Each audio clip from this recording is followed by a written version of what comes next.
Antroji Samuelio knyga, 9 skyrius. Dovydas klausė, ar yra išlikęs kas nors iš Sauliaus namų, kam aš galėčiau parodyti gerumą dėl Jehonatano. Iš Sauliaus namų buvo tarnas vardu Ciba. Jis buvo pašauktas pas Dovydą ir karalius klausė, ar tu esi Ciba? Tas atsakė, taip, tavo tarnas. Karalius klausė, ar išliko kas nors iš Sauliaus namų, kam galėčiau parodyti Dievo gerumą.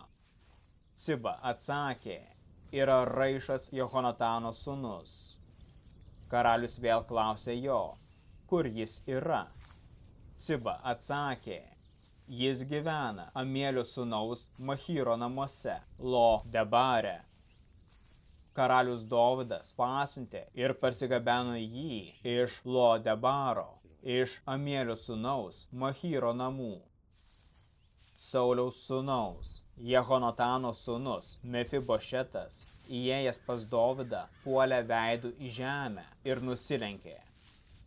Dovydas tarė, Mefibošetai. Tas atsakė, štai tavo tarnas.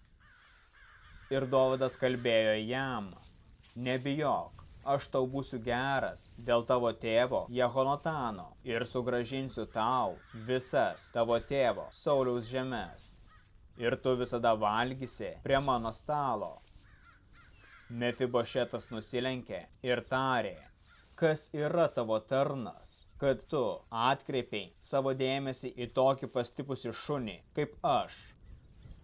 Karalius pasišaukė Sauliaus tarną Cibą ir jam tarė, visa, kas priklauso Sauliui ir jo namams, atidaviau tavo valdovo sūnui.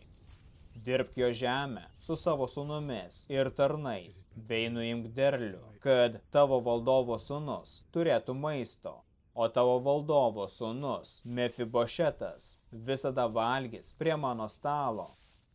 Ciba turėjo 15 sūnų ir 20 tarnų.